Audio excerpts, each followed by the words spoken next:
Naija people don't bring no boga Bishop news story. My name na Nehi. Make a sharply yarn on some story website. It just happened.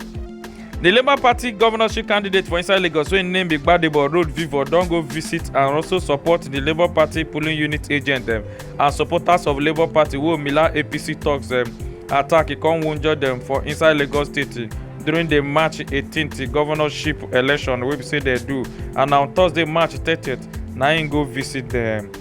One family don come reject coffin wey their son-in-law buy to bury him mother-in-law, say because the coffin no fine at all, and this gbege happen for inside Tombo Mbate Buruku local government area of Benue State.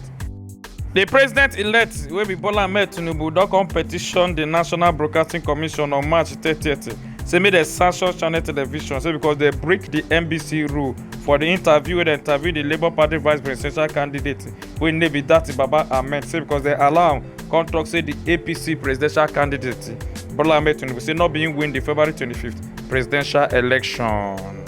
The governor of Abia State wey be Governor Okezue Ikpeazu don come yarn say shocktalize about the noise wey be say the INEC returning officer for inside Abia State during the governorship election wey her name be Professor Nnenna Oti Toko say some people try to bribe am during the governorship election, and him come yarn say he never meet her before and he don't know anything about her. I've not met her before. I've not spoken to her. If I've met her, if I've spoken to her, let her come to the public and declare so. So I'm shocked that she's making a big noise out of. The Debt Management Office wey be DMO don come out to come yarn on Thursday, March 30th, 2023, say Nigeria total public debt stock don increase reach 46.25 trillion naira. The former militant oga wey be Asari Dokubo with some other APC supporters for inside Rivers State don come dey do protest for some days now, as they come here say they go continue to dey do the protest go reach May 29, wey be say they go swear in the All Progressive Congress the president-elect wey Bola Ahmed Tinubu before they go stop.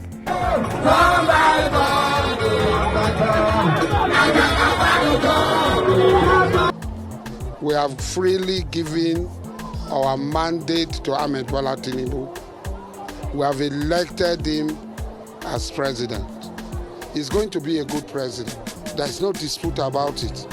Lagos State Economic Police talk person wey name be Benjamin Honden don come out on Friday, March 31st, 2023. Come yarn say they don confirm say the Nollywood actor wey be Yul Edochie don go report the death of his son take give Economic Police. Say make they try touchlight the spoofing of his son, and then yarn this talk say the boy hospitalized after when he come back for school come go dey play ball, na so he come collapse, but before they come rush am take go the mother and child hospital for inside Lagos State on Wednesday, March 29, 2023. Na there the boy come hospitalized.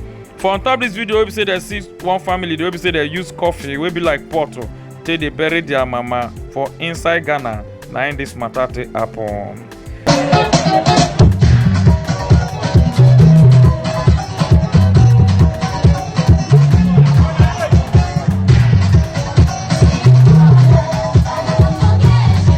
The Omoga Nigerian singer will be Portable aka Zazu wey dey live for inside zoo don come out to come deny you. Say he no know say the people that we come arrest am that day na Economic Police na in there be. And he yarn this talk during one Economic people that they question am for inside their police station.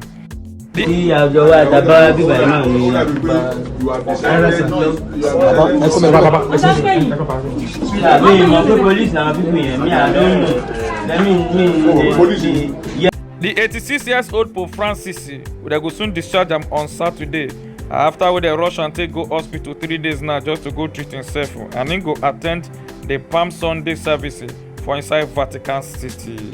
Yes, now BishopNewso'clock. My name is Nehi. Make una enjoy your day.